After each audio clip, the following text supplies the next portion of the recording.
آ رہا ہے نہ پی رہا ہے تو یہ یقیناً کوئی عبادت ہے۔ لیکن جب ہم حج دیکھتے ہیں، حج کے جتنے بھی مناسک ہیں، طواف سے لے کر صفا اور مروہ کے درمیان سعی کرنے تک، اور سعی سے لے کر آپ مینا جائیں گے، مینا سے آپ مزدلفہ جائیں گے، مینا سے آپ میدان عرفات جائیں گے، پھر آپ مزدلفہ آئیں گے، پھر مینا آئیں گے، اس کے بعد پھر طواف کریں گے، اور یہ سارا جتنا بھی پروسیس ہے آپ ان کو الگ الگ کر کے دیکھ لیں، یقین کریں کہ کہیں بھی عقلی طور پر لگتا نہیں ہے کہ یہ عبادت ہے۔ اب دیکھیں، صفا اور مروہ کے درمیان چکر لگانا، سعی کرنا عبادت ہے، لیکن بظاہر دیکھیں تو کیا ہے، ایک پہاڑی سے دوسری پہاڑی کی طرف، وہاں سے پھر ادھر، یہاں سے پھر ادھر، اور وہاں سے پھر ادھر، اسی طرح 7 چکر مکمل کر لینے، کہ اس کے اندر یہ چکر لگانے میں ہم نے کون سا نیک کام کیا ہے کہ جس پر ہمیں ثواب ملے گا۔ خانہ کعبہ ایک عمارت ہے، حضرت ابراہیم علیہ السلام نے اس کو تعمیر کیا، اور حکم ہے کہ اس کے گرد 7 چکر لگاؤ، طواف کرو، لیکن عقل یہ کہتی ہے کہ ایک عمارت کے گرد گھومنے میں کون سا آپ نے نیک کام کر لیا ہے کہ جس پر آپ کو اجر ملے گا، جس پر آپ کو ثواب ملے گا۔ میدان عرفات جو حج کا رکن اعظم ہے، بڑا رکن ہے، سب سے بڑی عبادت ہے حج کے مناسک میں سے، وہ کیا ہے، ایک میدان ہے، اور وہاں جا کر بس آپ نے بیٹھنا ہے، نماز کا وقت ہوگا تو نماز پڑھ لینی ہے، باقی بیٹھے رہنا ہے، اللہ تعالیٰ کا ذکر کرنا ہے، تسبیح کریں، توبہ کریں، استغفار کریں، مطلب جو جی میں آتا ہے کریں، اور وہاں بس بیٹھنا ہے، اور اسی پر اجر ہے، اسی پر ثواب ہے۔ تو عقل دنگ رہ جاتی ہے، عقل اس کو عبادت نہیں کہتی، عقل کہتی ہے یہ چکر لگا کر کون سی عبادت کی ہے۔ زکوٰۃ میں تو تھا کہ آپ نے مال کسی غریب کو دیا ہے، اس کے کام آ گیا تو سمجھ آئی کہ اچھا کام ہوا تھا۔ آپ نماز میں ہاتھ باندھ کے کھڑے ہیں تو سمجھ آئی کہ یہ ادب کے ساتھ کھڑا ہوا ہے، تو یہ کوئی نماز یا کوئی عبادت کی قسم ہوگی۔ رکوع کر رہا ہے، سجدہ کر رہا ہے، سمجھ آ رہی کہ یہ اپنے رب کی بارگاہ میں جھکا ہوا ہے۔ لیکن حج کے جتنے بھی مناسک ہیں، میں کہتا ہوں ان تمام کا تعلق عقل کے ساتھ ہے ہی نہیں۔ حج کے جتنے بھی مناسک ہیں، حج کے جتنے بھی ارکان ہیں، ان کا تعلق عقل کے ساتھ ہے ہی نہیں۔ حج کا شروع سے لے کر آخر تک جتنا بھی حج کا طریقہ اور جتنے بھی مناسک ہیں، ان سب کی بنیاد اللہ تعالیٰ نے عشق اور محبت پر رکھی ہے، عشق اور محبت پر اس کی بنیاد رکھی ہے۔ آپ طواف دیکھیں، صحیح صفا اور مروہ کے درمیان صحیح اصل میں کیا تھا، آپ سب کو پتہ ہے کہ حضرت اسماعیل علیہ السلام کو لے کر جب حضرت ہاجرہ یہاں آ گئیں تو پانی کی تلاش تھی، پیاس کی وجہ سے حضرت اسماعیل علیہ السلام رو رہے تھے، اور ایڑیاں، جیسے بچہ روتا ہے تو ایڑیاں زمین پر رگڑتا ہے، ایڑیاں رگڑ رہے تھے، اور حضرت ہاجرہ علیہ السلام پانی کی تلاش کے لیے کبھی صفا پر جاتی ہیں، کبھی مروہ پر جاتی ہیں، کہ یہ پہاڑیاں تھیں، یہ اس طرف پہاڑی تھی، ایک اس طرف تھی، تو چلو پہاڑی پر چڑھ کے میں دیکھوں گی کہ اس طرف کوئی آبادی ہے یا کوئی لوگ ہیں یا کوئی کنواں نظر آ جائے یا کوئی چشمہ نظر آ جائے، یہی ضرورت تھی نا۔ تو اللہ تعالیٰ کو وہ ادا اس قدر پسند آئی ہے، ہاجرہ کا کبھی صفا پر کبھی مروہ پر جانا یہ اس قدر پسند آ گیا کہ اللہ تعالیٰ نے اس عمل کو آنے والے لوگوں کے لیے، قیامت تک آنے والے لوگوں کے لیے قابل عمل بنا دیا ہے، اور اس عمل کو رب کائنات نے عبادت بنا دیا ہے۔ تو حج کا جتنا بھی معاملہ ہے وہ سارے کا سارا معاملہ عشق اور محبت پر ہے، محبت پر اور عشق پر، دیوانگی پر اور کیفیات پر، وہ وارفتگی پر، بے خودی پر، مدہوشی پر، کہ وہاں عقل کا کوئی تصور ہی نہیں، عقل کا کوئی دخل ہی نہیں ہے، اور یہ سارے کا سارا محبت اور عشق کی بنیاد پر ہے۔ اللہ اکبر، اللہ اکبر۔ یاران گرامی، میں آپ کے سامنے اس کا تھوڑا سا خاکہ آپ کے سامنے رکھتا ہوں تاکہ یہ ذہن میں آ جائے، اور جب کسی چیز کا علم آ جاتا ہے تو اس کی طرف رغبت اور شوق بھی بڑھ جاتا ہے، یہ ایک فطرتی بات ہے۔ تو ہمیں حج کا یا عمرے کا جب طریقہ ہم سنیں تو اس سے بھی رغبت پیدا ہوتی ہے، شوق بڑھتا ہے۔ اللہ اکبر، اللہ اکبر۔ یاران گرامی، حج کرنے کے 3 طریقے ہیں۔ پہلا طریقہ جس کو کہتے ہیں حج مفرد۔ حج مفرد کا مطلب ہے کہ آپ جائیں احرام باندھ کر اور صرف حج کریں اور واپس آ جائیں، اس کو حج مفرد کہتے ہیں۔ دوسری ایک حج کی قسم ہے، اس کو کہتے ہیں حج قران۔ ویسے عام طور پہ قرآن جیسے لکھا ہوتا ہے تو وہ سارے قرآن ہی پڑھ لیتے ہیں، وہ حج قران ہے، قاف کے نیچے زیر ہے۔ حج قران کس کو کہتے ہیں کہ آپ یہاں سے عمرے اور حج دونوں کا احرام باندھیں اور جا کے پہلے عمرہ کریں، اسی احرام کے ساتھ آپ پھر حج کر لیں، اس کو حج قران کہتے ہیں۔ تیسری قسم ہے حج تمتع۔ تمتع کا ویسے معنی ہوتا ہے فائدہ اٹھانا۔ حج تمتع یہ تیسری قسم ہے، اور حج تمتع کا طریقہ یہ ہے، اس کا مطلب یہ ہے کہ انسان جب یہاں سے جائے تو صرف عمرے کا احرام باندھے، عمرے کا احرام باندھ کے یہاں سے چلا جائے، اور جو ہی خانہ کعبہ میں جائے تو وہاں جا کے عمرہ کرے، عمرہ مکمل کرنے کے بعد احرام کھول دے، اور اس کے بعد اپنی ویسی روٹین کا جو لباس اپنے کپڑے پہنے، اور جب حج کے دن آ جائیں تو باہر میقات میں جا کر دوبارہ سے حج کا احرام الگ سے باندھ کر پھر آئے اور پھر حج کرے، یعنی حج اور عمرے کے لیے الگ الگ احرام باندھے، تو اس کو حج تمتع کہتے ہیں۔ اور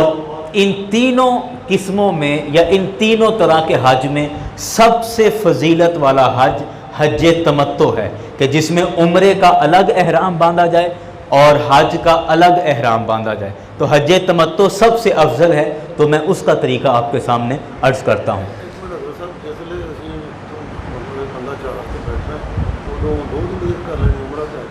تو حج قران ہے نا، اس میں دونوں کی نیت ہوگی، لیکن جو حج تمتع جو میں عربی عرض کر رہا ہوں، اس میں یہ ہے کہ جب آپ یہاں سے جائیں گے تو آپ عمرے کی نیت کر کے احرام باندھ لیں گے۔ یہاں سے جب آپ جائیں گے عمرے کی نیت کی، اپنا احرام باندھ لیا، اور جب آپ حرم شریف میں چلے گئے وہاں جا کے آپ نے مکمل عمرہ کیا پہلے۔ اور عمرے کا طریقہ بالکل آسان ہے کہ جیسے آپ حرم شریف میں داخل ہوں تو سب سے پہلے خانہ کعبہ پر نظر جائے، تو یہ لازم ہے کہ جیسی پہلی نظر آپ کی خانہ کعبہ پر پڑتی ہے تو آپ اس وقت دعا کریں۔ رسول اکرم صلی اللہ علیہ وسلم نے ارشاد فرمایا کہ جب تمہاری بیت اللہ شریف پر پہلی نظر پڑے تو فوراً دعا کیا کرو، کہ اس وقت کی ہوئی دعا اللہ تعالیٰ رد نہیں فرماتا، وہ دعا قبول ہو جاتی ہے۔ تو آپ دعا کریں، دعا کرنے کے بعد جہاں پر حجر اسود ہے اس جگہ سے آپ طواف کرنا شروع کر دیں، حجر اسود کا استلام کریں۔ حجر اسود کا استلام مطلب یہ ہے کہ اگر آسانی ہو تو بوسہ دے لیں، اور اگر بوسہ دینے میں مشکل ہے رش کی وجہ سے تو آپ صرف ہاتھ لگا کر حجر اسود کو اپنے ہاتھ کو بوسہ دے لو، اور اگر ہاتھ لگا کر اس کو بوسہ دینے میں بھی مشکل ہے تو پھر آپ صرف حجر اسود کی طرف ہاتھ کر کے اور ایسے اشارہ کر کے اور اپنے ہاتھ کو بوسہ دے لو، اس کو استلام کہتے ہیں۔ اور کئی دفعہ دوست حجر اسود کا بوسہ لینے کے لیے دھکم پیل کرتے ہیں، شریعت نے اس کی اجازت نہیں دی، بلکہ اس سے بڑا سخت منع فرمایا کہ کسی کو بھی تکلیف نہیں آنی چاہیے۔ باہر کیا حجر اسود کا بوسہ لے کے استلام کر کے طواف شروع کیا جائے، 7 چکر خانہ کعبہ کے لگائے جائیں، اور ان 7 چکروں میں 3 چکر میں رمل کیا جائے گا۔ رمل مطلب اکڑ کے چلنا، اور اس کی خیر پیچھے ایک سٹوری ہے پوری کہ اکڑ کے کیوں چلا جاتا ہے، حالانکہ پوری دنیا میں اکڑ کے چلنے سے منع کیا ہے، اور قرآن پاک نے کہا کہ تم اکڑ کر چلتے ہو، کیا تم پہاڑوں کی چوٹیوں تک پہنچ جاؤ گے؟ تو مطلب اس طرح تو اکڑ کے چلنا پوری دنیا میں منع ہے، لیکن اس جگہ پر حکم ہے کہ اکڑ کے چلو۔ اور وجہ کیا تھی کہ شروع اسلام میں جب یہ حج ہوا عمرے کا، تو اس وقت غربت تھی اور مسلمانوں کے مالی حالات کوئی اچھے نہیں تھے، تو کافروں نے تانے دیے، کہا کہ ان کے پاس کھانے کے لیے کچھ ہے نہیں اور ہمیں آنکھیں دکھاتے ہیں، پنگے ہمارے سے لیتے ہیں، جنگیں ہمارے ساتھ کرتے ہیں، اور کھانے پینے کے لیے کچھ ہے نہیں، اور بھوک کی وجہ سے یہ کمزور ہوئے پڑے ہیں، اور غریبی اور بھوک اور افلاس اور کمزوری کی وجہ سے ان کے جسم کمزور ہو گئے، اور یہ ہمیں جنگ کی دھمکیاں دیتے ہیں، اور ہم تو اس وقت رسول اکرم صلی اللہ علیہ وسلم نے چونکہ طواف کر رہے تھے تو سرکار نے فرمایا کہ اکڑ اکڑ کر چلو، سینہ چوڑا کر کے چلو، کہ تم ہمیں بھوک اور تنگی اور غریبی کا تانا دے رہے ہو، ہم اس حال کے اندر بھی شیر ہیں اور تیار ہیں تم سے لڑنے کے لیے۔ تو اس لیے اللہ تعالیٰ کو یہ ادا اس قدر پسند آئی کہ اس کو طواف کا حصہ بنا دیا، کہ 3 چکر اکڑ کے لگائیں گے، اور باقی جو 4 چکر ہیں اس میں اپنا احرام سیدھے کندھے پر ڈال کے اور اب الٹا جو بازو وہ ننگا کر کے، تو اس طرح کیا جائے گا۔ لیکن خواتین اس طرح نہیں کریں گی، نہ خواتین بلند آواز سے ہاں جی جی جی، اور خواتین بلند آواز سے نہ تلبیہ کہیں گی، یعنی لبیک اللہم لبیک بلند آواز سے نہیں کہیں گی، اور نہ خواتین نوافل پڑھے جائیں مقام ابراہیم کے پاس، اور مقام ابراہیم کے پاس جو نفل پڑھنا یہ واجب ہے، عمرے کے اندر لازمی ہے، اور نفل پڑھنے کے بعد دعا کی جائے، دعا کرنے کے بعد پھر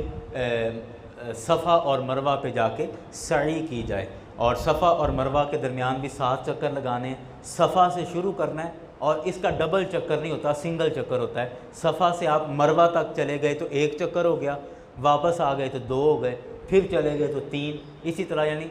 7 چکر لگانے ہیں۔ پہلا آپ صفا سے شروع کریں گے تو 7واں چکر مروہ پر جا کر ختم ہو جائے گا، اس طرح کر کے 7 چکر ہوں گے۔ اور ان چکروں کا طریقہ یہ ہے کہ جب آپ صفا پر چڑھیں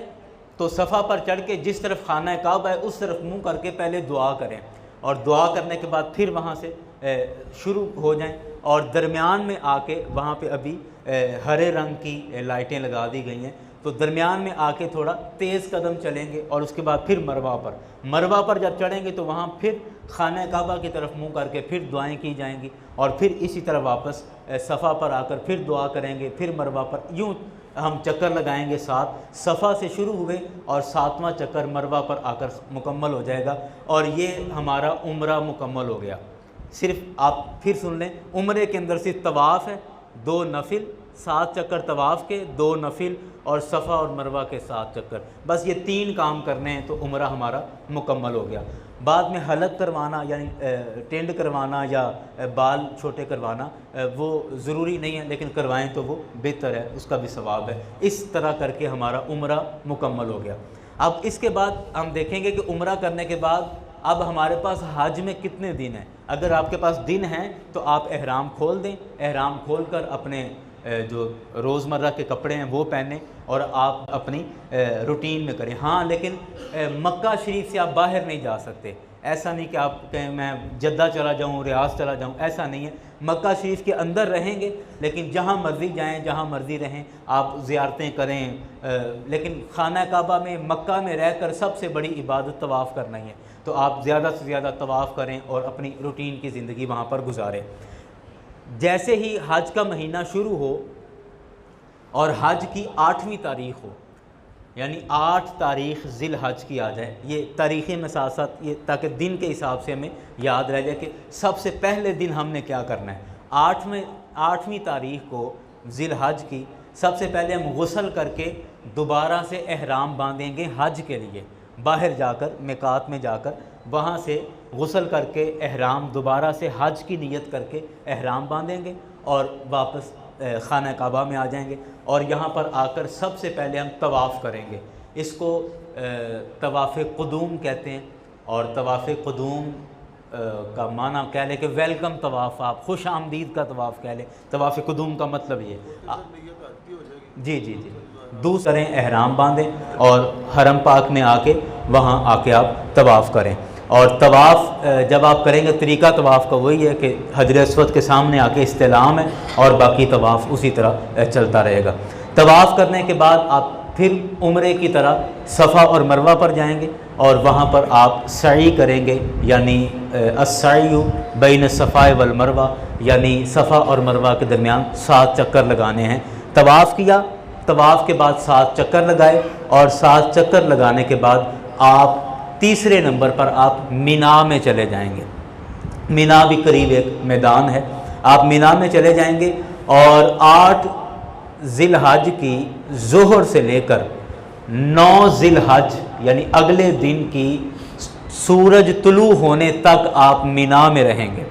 اس دوران جو نمازیں آئیں گی وہ آپ نمازیں پڑھیں گے، اور باقی وقت اپنا توبہ میں، استغفار میں، تسبیحات میں اور ان چیزوں میں اپنا وقت گزاریں گے، اور 8 سے لے کر 9 تاریخ کے صبح سورج طلوع ہونے تک آپ مینا کے اندر رہیں گے۔ اور یہ ہمارا ایک طرح کہہ لیں کہ 8 تاریخ کا سارا مکمل ہو گیا، یعنی 8 تاریخ کو حج کے پہلے دن ہم نے کیا کرنا ہے، غسل کر کے نیت کر کے احرام باندھ کے ہم نے طواف کرنا ہے، سعی کرنی ہے صفا اور مروہ کی، اور اس کے بعد تیسرے نمبر پر آپ نے مینا چلے جانا ہے۔ بس یہ 3 کام ہے۔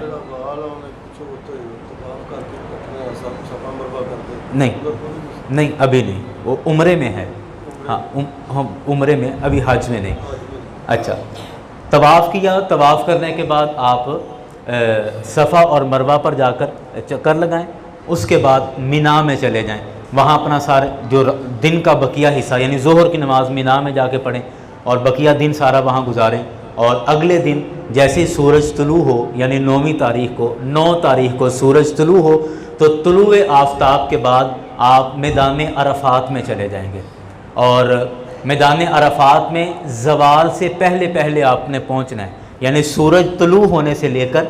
ظہر کا وقت جب شروع ہوتا ہے اس سے پہلے یعنی اس درمیان آپ میدان عرفات میں چلے جائیں۔ میدان عرفات میں انہوں نے بورڈ لگا رکھے ہیں، نشانیاں لگا رکھی ہیں کہ یہاں سے لے کر یہاں سے میدان عرفات شروع ہو جاتا ہے اور آگے تک جہاں تک ختم ہوتا ہے وہاں تک بھی نشانیاں لگی ہیں۔ آپ میدان عرفات میں چلے جائیں گے، اور میدان عرفات میں جا کر ظہر کا جب وقت ہو، یہاں پر 2 چیزیں ہیں۔ اگر تو آپ میدان عرفات میں جامع مسجد نمرہ میں جا کر امام کے پیچھے نماز پڑھتے ہیں تو تب آپ ظہر اور عصر کی نماز اکٹھے پڑھیں گے، پہلے ظہر اور اس کے ساتھ ہی آپ عصر کی نماز پڑھیں گے اگر جماعت کے ساتھ آپ پڑھ سکے تو۔ اگر جماعت کے ساتھ آپ نہیں پڑھتے، اپنے خیمے میں اپنی جماعت کروا لیتے ہیں تو یہ بھی ٹھیک ہے۔ اور اس میں کیا ہوگا کہ جب آپ الگ اپنی جماعت کروائیں گے یا خود سے اکیلے نماز پڑھیں گے تو پھر ظہر کو اپنے وقت میں پڑھیں گے اور عصر کو اپنے وقت میں پڑھیں گے، ظہر اور عصر الگ اپنے وقتوں میں پڑھیں گے۔ لیکن اگر وہاں کے امام کے پیچھے آپ پڑھیں گے تو پھر آپ ظہر اور عصر اکٹھی پڑھیں گے میدان عرفات کے اندر۔ اچھا، آپ یہاں پر ظہر کی نماز پڑھیں،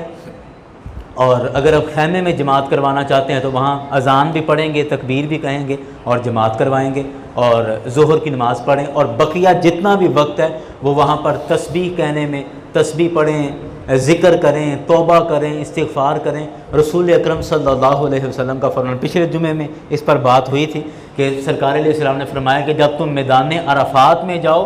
تو گڑ گڑا کے رویا کرو، اللہ سے مانگا کرو، اللہ سے کثرت کے ساتھ دعائیں کیا کرو کہ اللہ تعالیٰ اس جگہ پر دعائیں جلد قبول فرما لیتا ہے۔ تو میدان عرفات میں جتنا وقت بھی آپ رہیں تو اس میں کوشش کریں کہ زیادہ سے زیادہ اپنی توبہ، استغفار اور اس میں اللہ کے ذکر میں اور اپنی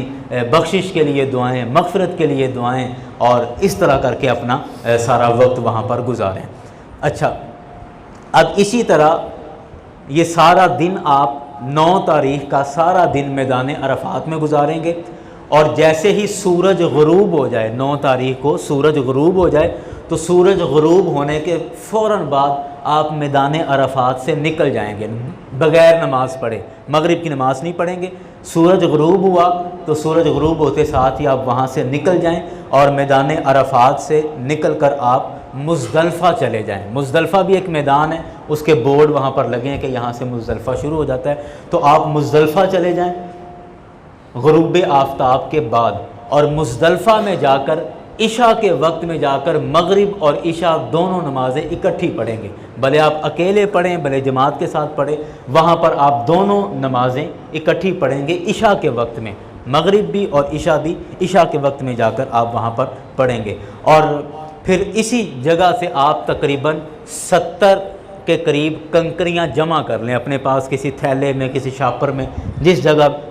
جو بھی آپ کو مناسب لگے، اسی مزدلفہ سے آپ تقریباً 70 کے قریب کنکریاں جمع کر لیں اور ان کو اپنے پاس بیگ میں اپنے پاس محفوظ کر لیں۔ اور اس کے بعد مزدلفہ میں آپ نے مغرب پڑھی، عشاء پڑھی، اور پھر ساری رات آپ مزدلفہ میں گزاریں۔ سونا چاہتے ہیں سو لیں، نہیں سونا چاہتے تو جاگتے رہیں، توبہ کرتے رہیں، ذکر کرتے رہیں، تسبیحات کرتے رہیں، یہاں تک کہ صبح تہجد کا وقت ہو جائے، آپ تہجد پڑھیں۔ اور اگلے دن، اب یہ 9 سے بعد 10واں دن شروع ہو گیا، 10 تاریخ شروع ہو گئی نا، تو 10 ذی الحج کو آپ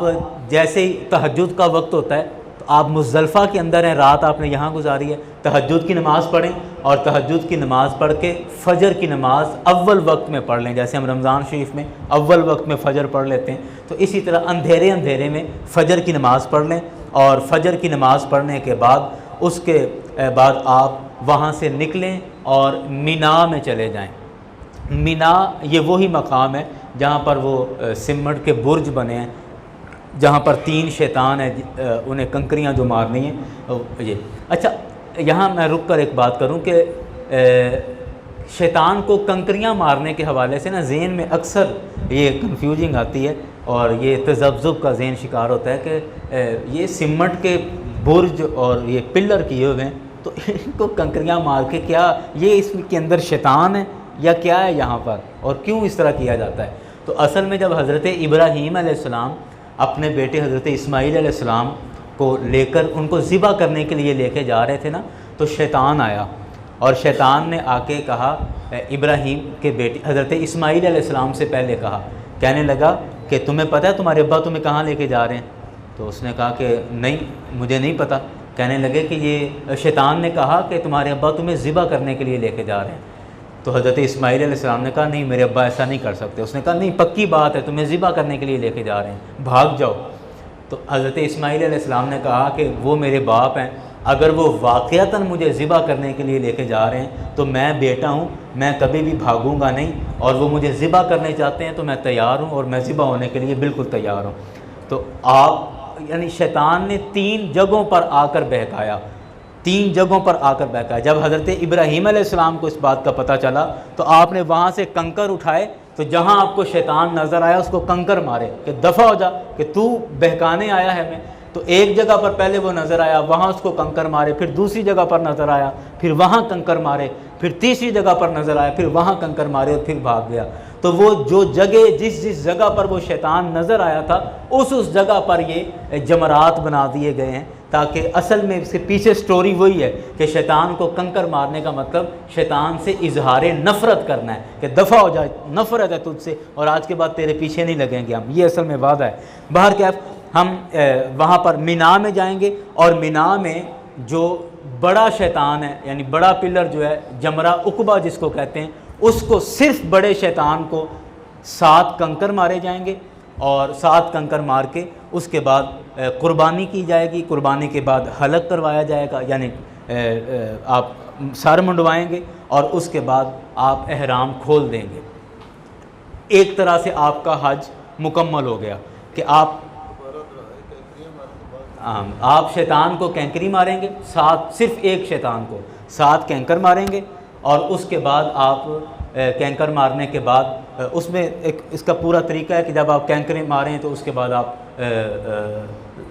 پیچھے سے بھاگ کے آئیں، زور سے ماریں، یہ خیر اس کی الگ تفصیل ہے، وہ بندہ وہاں دیکھ لیتا ہے۔ تو اچھا 7 کنکر ماریں گے۔ کنکر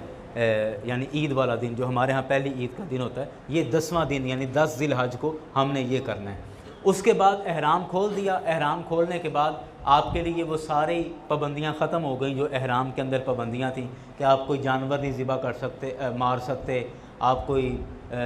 اس طرح کی جو ساری پابندیاں ہیں۔ اس کے بعد کیا ہوگا؟ اب آ گیا اگلا دن یعنی 11واں دن آ گیا۔ تو 11ویں دن میں آپ کیا کریں گے کہ اپنے وہاں جہاں آپ کا کرے آپ وہاں رک جائیں۔ اگلا دن 11ویں تاریخ جب آئے گی 11 ذی الحج، تو آپ پھر آئیں گے دوبارہ مینا کے اندر، اور دوبارہ مینا کے اندر اب آ کر اب آپ تینوں شیطانوں کو 7 کنکر ماریں گے زوال کے بعد۔ یہ آپ زوال کے بعد آئیں گے بالکل، اور زوال کے بعد آ کر پہلے شیطان کو 7 کنکر مارے اور پھر آپ دعا کریں گے 11 تاریخ کو۔ 11 تاریخ کو زوال کے بعد آپ آ کے دوبارہ تینوں شیطانوں کو 7 کنکر ماریں گے۔ پہلے شیطان کو کنکر مارے، 7 مکمل ہو گئے، تو آپ وہاں پر دعا کریں گے، یعنی شیطان سے پناہ مانگنا کہ یا اللہ مجھے اس شیطان کی نحوست سے بچا، مجھے اس کے شر سے بچا، اس طرح کی آپ دعائیں کریں گے۔ اس کے بعد آپ اگلے شیطان کے پاس جائیں گے اور اس کو 7 کنکر ماریں گے اور پھر بغیر دعا کیے آپ پھر واپس چلے جائیں گے۔ اور اسی دوران آپ طواف زیارت کریں گے۔ 3 دفعہ ہم نے طواف کرنا ہے۔ سب سے پہلا طواف آپ نے کرنا ہے جاتے ساتھ ہی، جسے طواف قدوم کہتے ہیں۔ ایک تو عمرے کا طواف ہے نا وہ الگ، ایک آپ نے طواف قدوم یعنی سب سے پہلا طواف کرنا ہے۔ دوسرا طواف آپ نے جب تینوں شیطانوں کو کنکر مار لینے ہیں 11ویں دن، اس دن جا کے کرنا ہے، اس کو طواف زیارت کہتے ہیں۔ وہ دوبارہ جا کر آپ 7 چکر لگائیں گے خانہ کعبہ کے پورے طریقے کے ساتھ، پورا طواف کیا۔ طواف کرنے کے بعد اس سے اگلے دن یعنی آپ 12 تاریخ کو پھر آئیں گے، اور 12 تاریخ کو پھر مینا میں آ کر پھر تینوں شیطانوں کو ساتھ ساتھ کنکر ماریں گے، اور اسی طریقے کے ساتھ کہ پہلے کو مارے زوال کے بعد 12 تاریخ کو آ کے کنکر مارے، اور اس کے بعد دعا کی، دوسرے کو 7 کنکر مارے، پھر دعا کی، تیسرے کو کنکر مارے، اور وہاں بغیر دعا کیے آپ آ جائیں گے۔ 12 تاریخ کو جب آپ نے رمی جمار کر لیا یعنی شیطانوں کو کنکر مار لیے زوال کے بعد، جی مینا کے اندر فجر کی نماز، ہاں 11 میں آپ بس وہاں جائیں گے اور کنکر مار کے آ جائیں گے، طواف زیارت، ہاں حرم شریف میں جا کے، ہاں جی سب طواف اور صحیح ہو جائے گی۔ اس کے بعد 12ویں دن یعنی 12 تاریخ کو آپ آ کے پھر شیطان کو کنکر ماریں گے ساتھ ساتھ۔ اس کو طواف وداع کہتے ہیں یا طواف وداع کہتے ہیں، یعنی الوداعی طواف اس کو کہتے ہیں۔ 12ویں دن آ کے آپ طواف الوداع کریں گے، اور اس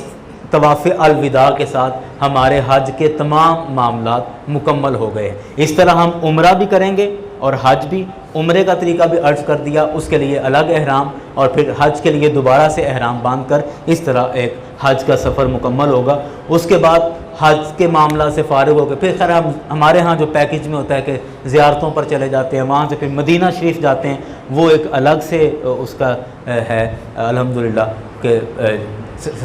سرکار کے روضے پر جانا، کہہ لیں کہ یہ ایک بڑا حج کا حصہ اگرچہ نہیں ہے لیکن یہ ہمارے ایمان کا حصہ ضرور ہے کہ آئیں تو سرکار کی بارگاہ میں بھی سلام عرض کریں، تو سرکار کے در پر جائیں، جتنے دن آپ وہاں رہنا چاہتے ہیں، اس کے بعد آپ کی اپنی مرضی ہے۔ تو یہ 8 تاریخ سے لے کر 12 تاریخ تک یہ دن بنتے ہیں، 8 9 10 11 12، یہ 5 دن ہیں حج کے، جو کہ 5 دنوں میں صرف اور صرف آپ حج کریں گے، حج کے سوا اور کوئی کام آپ نہیں کر سکتے۔ ان 5 دنوں کے بعد آپ حج کے فرائض سے آزاد ہو گئے، اب آپ وہاں پر کچھ بھی کریں، کاروبار کریں، تجارت کریں، وہاں زیارتوں پر جائیں، جہاں مرضی جائیں، وہ آپ حج سے آپ مکمل طور پر آزاد ہو گئے۔ تو اس میں میں ایک دفعہ پھر صرف زبانی ایک دفعہ خلاصہ عرض کر دیتا ہوں، دوبارہ سے ایک دفعہ سن لیں کہ 8 تاریخ کو حج شروع ہو گیا، تو 8 تاریخ کو ہم نے غسل کیا، غسل کرنے کے بعد احرام باندھا، میقات پر جا کر احرام باندھ کے آپ خانہ کعبہ میں آ جائیں، خانہ کعبہ میں آ کر آپ طواف کریں، طواف کرنے کے بعد آپ صفا اور مروہ کی سعی کریں، صفا اور مروہ کی سعی کرنے کے بعد آپ ظہر کی نماز مینا میں جا کے پڑھیں، مینا میں ظہر کی نماز 8ویں دن 8ویں تاریخ کو پڑھیں اور وہاں پر رکیں، رات وہاں پر گزاریں، اور اگلے دن یعنی 9 تاریخ کو سورج طلوع ہونے کے بعد سے لے کر زوال سے پہلے آپ مینا سے نکل کر میدان عرفات میں چلے جائیں، اور میدان عرفات میں جا کر اگر جماعت کے ساتھ نماز پڑھیں، امام کے پیچھے پڑھیں تو پھر ظہر عصر کٹھی پڑھیں، اگر آپ الگ جماعت کروائیں یا الگ پڑھنا چاہیں تو پھر ظہر اپنے وقت میں، عصر اپنے وقت میں، اور وہاں پر وقت گزاریں، اور مغرب تک آپ میدان عرفات میں رہیں گے۔ مغرب یعنی جیسے آفتاب سورج غروب ہوا تو آپ میدان عرفات سے نکل کر مزدلفہ چلے جائیں گے، مزدلفہ جا کر آپ مغرب اور عشاء کے وقت میں اکٹھی جا کر پڑھیں گے، اور وہاں سے آپ کنکر اکٹھے کر لیں گے، 70 کے قریب آپ کنکر اکٹھے کر لیں، اور اس کے بعد ساری رات آپ مزدلفہ میں گزاریں، اور اگلے دن تہجد کی نماز پڑھ کے فوراً آپ اول وقت میں اندھیرے میں فجر کی نماز پڑھیں، اور فجر کی نماز پڑھ کے آپ مینا میں چلے جائیں، مینا میں جا کر جو بڑا شیطان ہے اس کو آپ کنکر ماریں، کنکر مارنے کے بعد آپ قربانی کریں، قربانی کرنے کے بعد سر منڈائیں، سر منڈا کے آپ احرام کھول دیں، اور اس کے بعد پھر آپ واپس آ جائیں اپنی مینا میں، اور اس کے بعد پھر اگلے دن آپ دوبارہ اپنی رہائش میں واپس آ جائیں، اگلے دن آپ دوبارہ مینا میں جائیں، تینوں شیطانوں کو ساتھ ساتھ کنکر ماریں اور واپس آ جائیں، اور واپس آ کر حرم شریف میں آ کے طواف زیارت کریں اور سعی کر لیں، صفا اور مروہ کی طواف زیارت کر لیا۔ اس کے بعد یہ دن گزر گیا، آخری دن یعنی 12 تاریخ 12ویں دن آپ پھر اسی میدان میں جائیں، تینوں شیطانوں کو ساتھ ساتھ کنکر ماریں، کنکر مارنے کے بعد آپ پھر آئیں حرم شریف میں، اور آ کے آخری طواف یعنی جب آپ کی وہاں سے واپسی ہو تو طواف الوداع یا طواف وداع جو ہے آخری طواف کریں تو آپ کا اس طرح حج مکمل ہو جاتا ہے۔ اللہ کریم کی بارگاہ میں دعا ہے کہ رب کائنات ہم سب کو یہ توفیق عطا فرمائے اور اس کی استطاعت عطا فرمائے۔ یہاں پر نا دیکھیں کرونا کے اندر ایسا ہوا تھا پچھلے سالوں میں کہ لوگوں نے حج کی درخواستیں دیں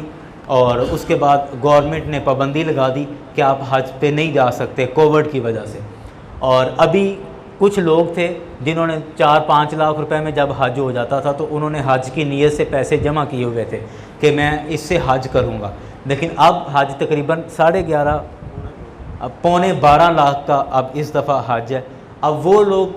اس طرح پریشان ہیں کہ اب ہم نے حج کی نیت بھی کر لی، اس کے لیے پیسے بھی جمع کر لیے، اب حج مہنگا ہو گیا تو اب آیا کہ اب ہم پر حج کرنا ضروری ہے یا نہیں، کہیں ہم پر اس کی حج کی قضا آئے گی یا نہیں، یا کرونا کے دنوں میں ہم نے درخواستیں دے دی تھی، تیاریاں کر لی تھی تو حکومت نے پابندی لگا دی، تو کیا اس حج کی اب ہم قضا کریں گے جس کی ہم نیت کر چکے تھے، تیاری کر چکے تھے، یا نہیں کریں گے؟ اس سارے معاملے میں یہ مسئلہ ذہن میں رکھیں کہ حج کی شرطوں میں سے ایک شرط ہے من استطاع الیہ سبیلا، یہ حدیث کے اندر بھی الفاظ آئیں اور بے شمار کتابوں کے اندر بھی ہیں کہ حج اسی بندے پر فرض ہے جو حج کے رستے کی استطاعت رکھتا ہے،